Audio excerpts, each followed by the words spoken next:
Welcome back to another Green Box Politics Classic. And I'm your host, Blackbeard Mirage. Salute, ladies and gentlemen. So this episode, this one hit home. This one is a little more personal to me because I actually know this individual. I know the brother involved in this situation. So, before I go forward with this, I just want to say a rest in power to him, to the brother Akeem Cayo, and, power and love to his family and friends and those that were close to him and that may have had some type of association with him. All right. So before I go into this tape, what I want you to get out of this is I want you young brothers to understand the importance of patience when it comes to you being in your developmental stages of life, your teens, your early 20s. It's going to be nice things you want, the cars, clothes. You may want to impress the women so you can socialize with the women. That's all understandable. But what you choose to advance yourself financially is going to be very, very important to, your freedom, your health, and your overall, mental and emotional state. And we want to be very, very careful on making quick decisions and making choices when, either we are in a position of being desperate, or maybe when the negativity and the darkness may be clouding our minds, because this could lead us to, exhibit poor judgment. All right.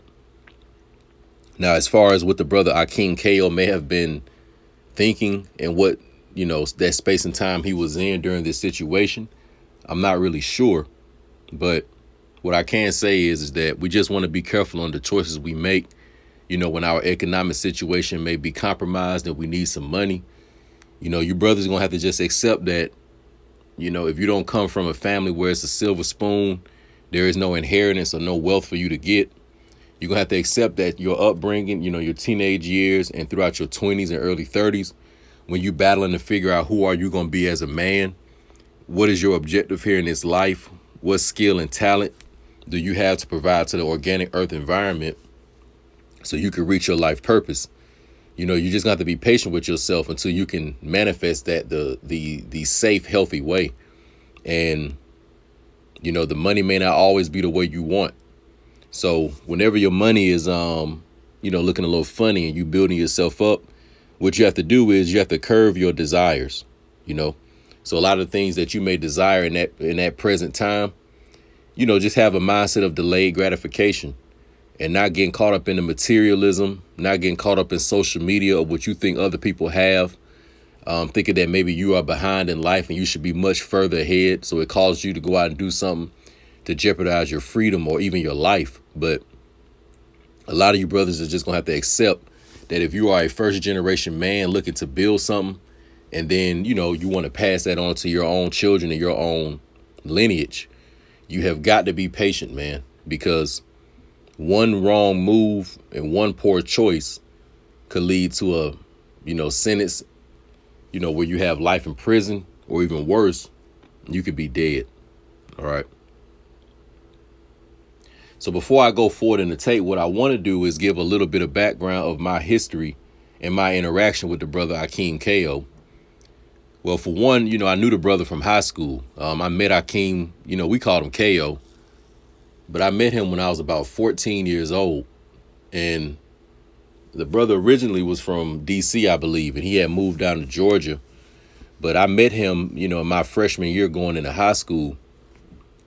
And, what I remember about him is most of my associations with him in athletics and basketball. That's when me and him got real, real close because he had that same type of dog mentality that I have. I noticed, I'm like, damn, who is this dude? Like, bro wasn't going for nothing. He wasn't laying down on nothing. He wasn't soft. He was intense. He was aggressive. Akeem was tall, strong, what I'm saying? Very athletic. So this, got my attention, what I'm saying? And just, naturally, me and him just started being cool. I would see him around, the school and stuff like that. We would converse, joke around, things of that nature.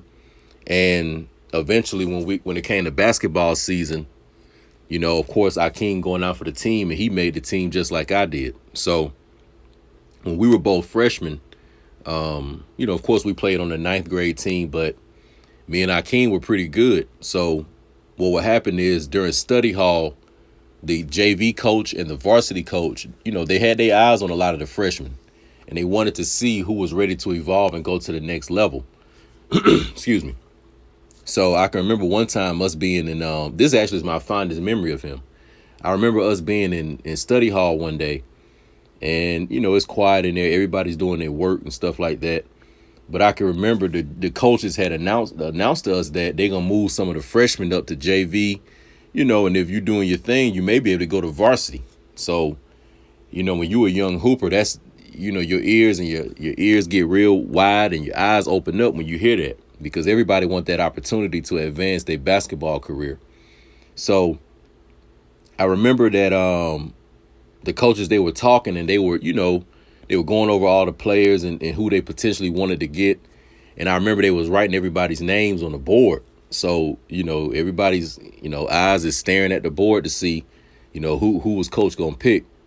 And I remember they choosing all the players they want, from freshmen to move up to JV and varsity. And I remember it came down to, me and Akeem's name was on the list. And I remember they were making a decision on who they wanted to move up, because there was only so many slots, and they were only going to take a couple of us. So it wasn't like they was going to move everybody up.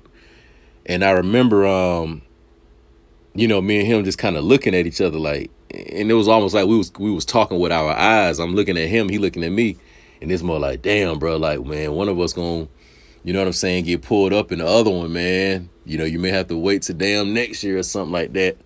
So I remember us just kind of smirking and laughing and looking at each other. And eventually, they chose me and they moved me up to JV. And I remember me and him just joking about it and stuff. And of course, later on, eventually, Akeem, he got moved up as well, because Akeem also played football. But, I just remember the brother, joking around a lot. You know what I'm saying? He was always smiling when I saw him. A lot of the people that went to school with us, they knew him, and he was liked by people. So it wasn't like he was some cast off type of guy. But what I mainly remember about him, though, is like his smile, his athleticism when we used to hoop, him being into the sports real tough, and just being a real, stand up type of man, always standing on 10. I don't remember nothing fugazi about the brother, nothing fake. You know what I'm saying? I don't remember nothing flaw about him. So, that's just my closest memory of him. And, I always had a good, opinion of the brother, and he left a good impression on me. But, as, we freshmen, and then as we going deeper into high school, you're starting to get a little bit older. You're exposed to some of the other things that are going on in high school and going on in the streets. And this is where, things kind of took a turn, not only for just me or him, but for a lot of brothers that was our age. Because, you had some of us that was, into athletics, and, we were playing varsity or JV basketball. But some of us also kind of were involved in the streets. And the coaches, they were aware of who those people were. And, they was always riding you. They was always, they was always on you. You know what I'm saying? And, as I was saying, we going deeper into high school, and, eventually I started making my own poor choices and getting involved in certain activities in the streets, and then it's spilling over into school. So I had my own mess going on.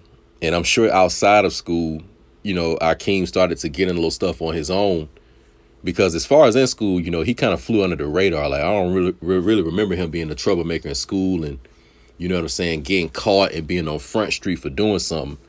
That was more so me, getting caught up in, little gang activity and little, we'll say, neighborhood group fights and stuff like that.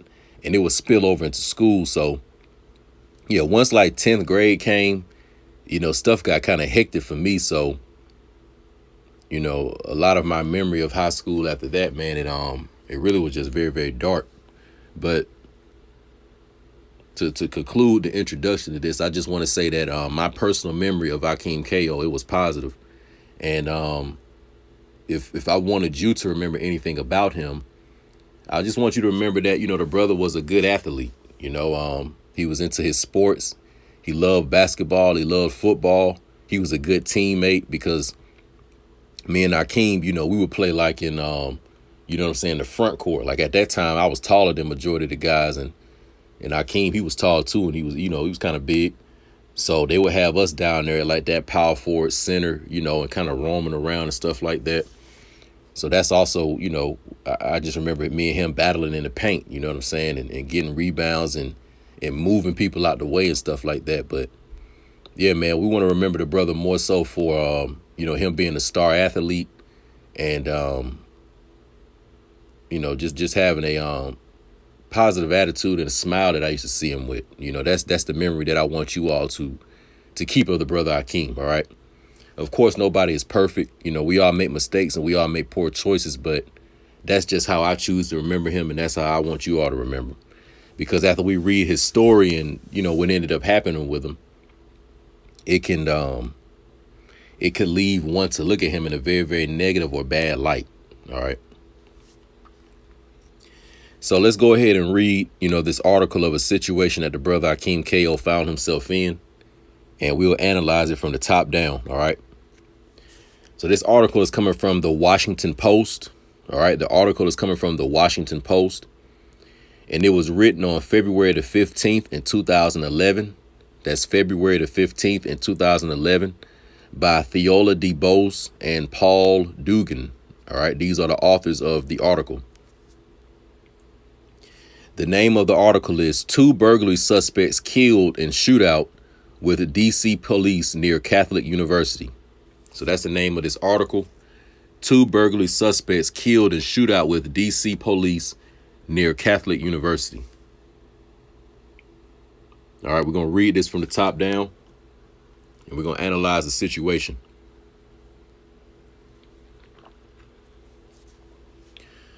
The three masked men wearing black gloves and clothes burst into a house filled with Catholic University students. The terror was just beginning. They beat the students, they kicked them, they robbed and threatened to kill them, according to a police affidavit.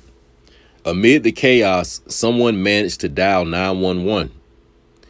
The call to police late Sunday led to a 30-minute standoff that ended with an exchange of gunfire outside the house in the Brooklyn neighborhood of Northeast Washington, about a half a mile from the university's campus. Suspect Akeem Cayo, 21, was dead, and suspect Devon Seeley, 19, died hours later. The third suspect, identified in court documents as Stephen Fields, was in custody, and the 10 people who had been inside the home were led out by police, each with his own harrowing tale to tell authorities. So before we move forward, the basic situation was this. Akeem and, two of his, partners, two of his associates, or his friends rather, up there in DC, they did a home invasion, on some students, all right? That was at a Catholic university. And it ended up, ending in a shootout between Akeem Cayo, one of his partners, and the police. And the result in that was, Akeem was killed from the shootout with the police. All right. DC Police Chief Kathy L. Lanier said the victims were, quote, targeted, but she did not elaborate on their relationship to the suspects. It was the district's first fatal police-involved shooting of the year. Quote, I feel comfortable saying that with the information we have, it does not appear to be a random crime, end quote, Lanier said in a briefing Monday with reporters. Police said all three suspects were from Gaithersburg, which is in D.C., it's an area in Washington, D.C. According to an affidavit filed in D.C. Superior Court, the surviving suspect, D.C. police spelled his first name as Stephen, told police he had been to the house in the 1000 block of Irvin Street Northeast twice before, once for a party and once to buy marijuana. So what happened is that the guy Stephen, the one that survived the shooting, because remember, it was three people. It was Akeem and two other people, all right? The guy Stephen is the one person who survived this. And, of course, the police apprehended him. They began to question him and ask him, questions. And he, told the police that they had actually been to this spot where these university students were twice. One time they went for a party and the other time they went to buy marijuana. All right. It says on Sunday night, he went to the house to get marijuana from the, quote, weed man, he told police. Fields, 21, faces charges of assault on a police officer while armed and first-degree burglary while armed. He was ordered held without bond and is scheduled to appear in court March 3rd. 6 Catholic University students who lived in the house, 2 other students at the university, and 2 additional guests were home about 10:30 p.m. when Fields, Akeem Cayo, and Seeley burst in, police said. The victims told police they differentiated between 2 of the suspects by their footwear. Fields, who went from room to room threatening to use his gun and kicking the victims as they lay on the floor, wore black boots, the student said. Cayo wore tan boots. A bandana that covered Seeley's face had a white skull print.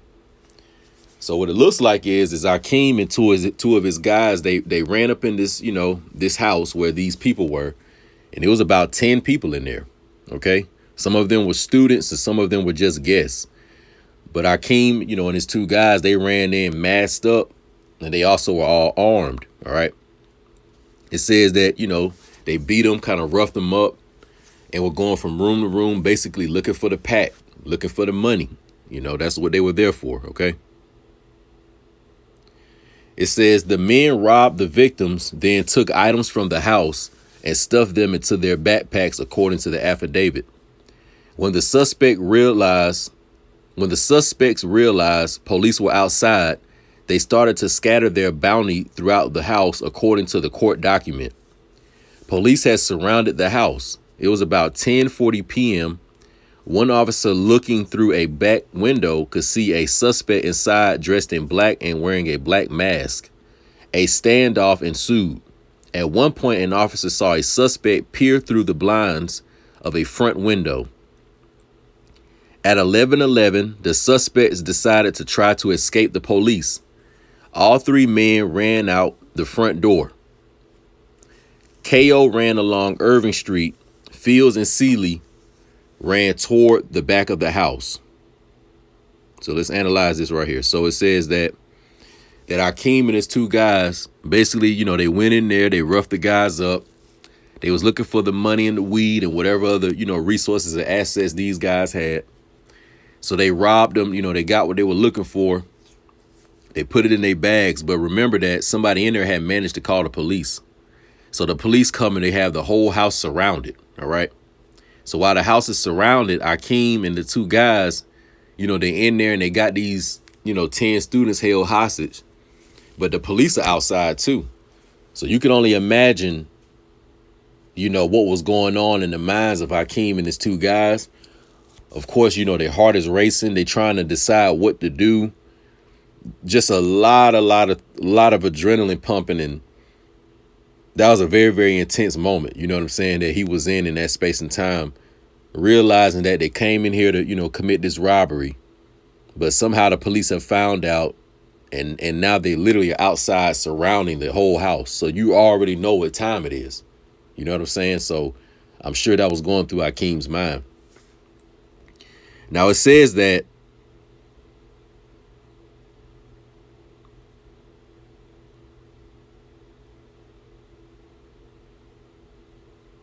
trying to see when they arrived. But basically, the whole standoff, it was about 30 minutes. That's what I was looking for, because it said they, went in there about around 10 o'clock.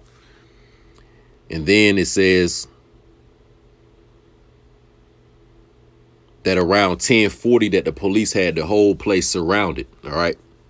And then by 11:11, Akeem and his guys just said, screw it. Like, we might as well, go out guns blazing.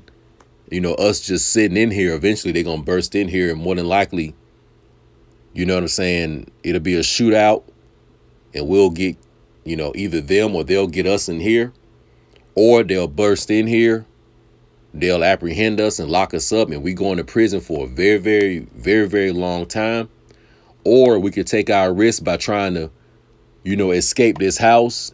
And then if we encounter some police when we leave and exit, then we're going to just have to do a shootout, and it'll be the last man standing. So this is the decision that they made. All right.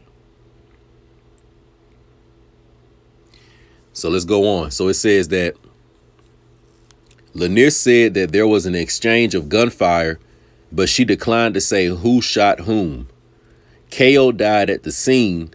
Police found a silver semi-automatic pistol near his body. So, what I'm saying, my guy Cayo, man, they said that when the three, suspects, when they left, two of them ran around back, but Cayo ran through the front door. So it seems like Cayo already had his mind made up on what he was going to do. Did the brother, you know what I'm saying? Did he have a death wish? I don't know. But what I can say is that if he went out guns blazing, he already knew what time it was. He knew that either they going to get me or I'm going to get them. And that's just what it's going to be. It ain't going to be no, prison and ain't finna be none of that. Like this is going to be it. You know what I'm saying? Either I'm going to get them or they going to get me,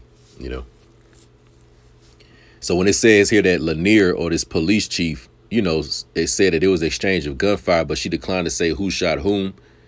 More than likely, either KO shot some of those police and then they returned fire. And then, the hits that he took more than likely could have been from multiple cops, because the police are not going to just show up with just a few cars in a situation like this. No, they're going to come deep. You know what I'm saying? They're going to come extremely deep, and they're going to come armed, and they're going to come ready to go. So when Akeem came out and he came out blasting, you already know that probably multiple cops shot back, and he could have been outgunned, and, this may have led to his death. All right. It says that Seeley was shot several times at the back of the house and was taken to a hospital where he died at 4:08 a.m. Fields was arrested outside the house, and officers said they found a gun nearby. Officers who searched inside the house found an assault rifle. So what ended up happening was when Akeem and his two guys went out, Akeem went through their front door, guns blazing, you know what I'm saying? But more than likely he was hit not too much sooner after that.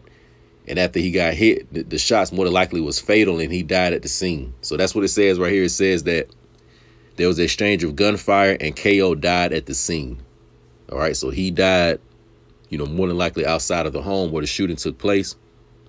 The two guys that ran around back, the guy Seeley, he was shot multiple times, but he survived and went to the hospital where he ended up dying later on from his bullet wounds and from his, the wounds from the shooting.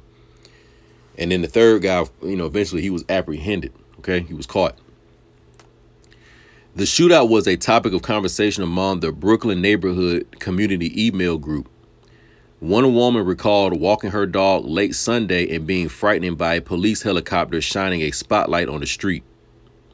Catholic University officials said 8 students were in the 2-story red brick home at the time. 6 of them lived there. Campus officials learned about the shooting from D.C. police shortly after midnight and kept students abreast of the details through an email alert sent at 2:38 a.m. and an update at 9:55 a.m. Quote, officials from the Division of Student Life and the Office of Campus Ministry have been with the students and have offered them assistance and support, end quote, according to an alert from the campus Office of Public Affairs. Campus spokesman Victor Nakas declined to comment, citing the D.C. police investigation. Police tape remained on Irving Street on Monday afternoon. A few officers were present. About 1 p.m., a Catholic University public safety van pulled into an alley behind the house. 8 people got out and went inside to collect belongings. They did not speak to reporters. One man pulled the hood of his sweatshirt over his head, covering his face. All right. And that's basically the end of the article.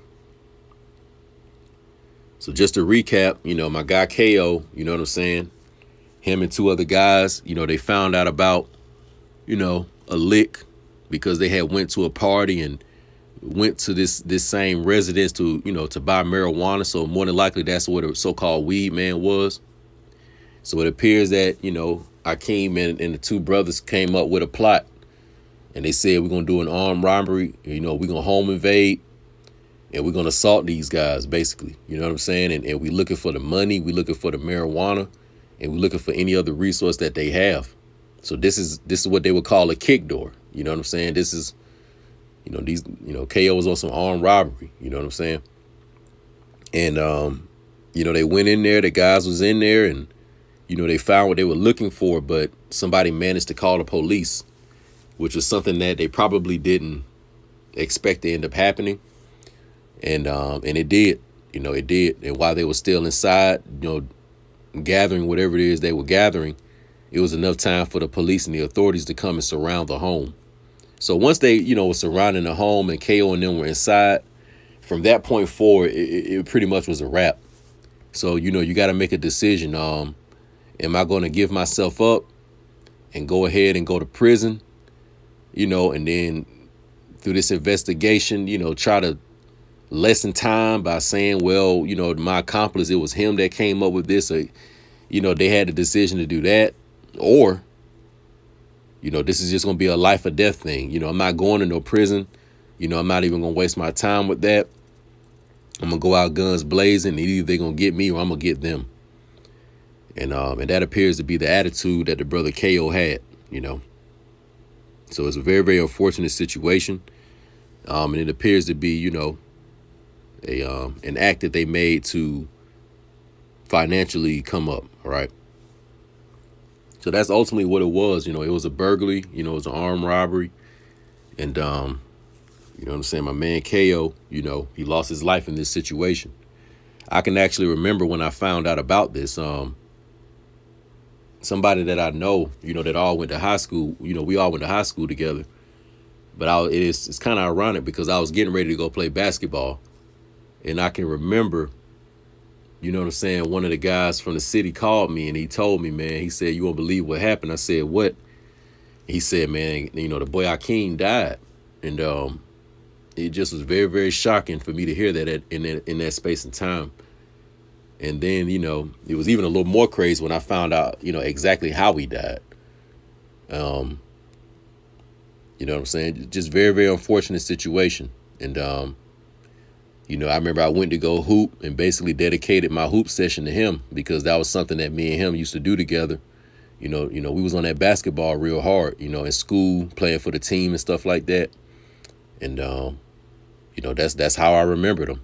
You know what I'm saying? That's how I remembered him. But, you brothers, once again, you young guys, I want you to learn from this and just understand that, man, just to be patient in life when it comes to this money thing, and there are no shortcuts. You can take these risks and you can take those gambles, but it's like putting your hand in the alligator mouth. Not saying you can't put it in there and pull your hand back out without him biting it, but it's a very, very, very, very small chance that you're going to be able to do that. So, all this stuff in life is somewhat of a risk or a gamble. Trying to be an entrepreneur is a risk or a gamble. You know what I'm saying? But when you get, your rewards or your blessings in this life, you don't want any sorrow added to it. All right. Because even if Akeem and them brothers got away with this situation, those guys would have ratted and snitched and told, the police that we just been robbed.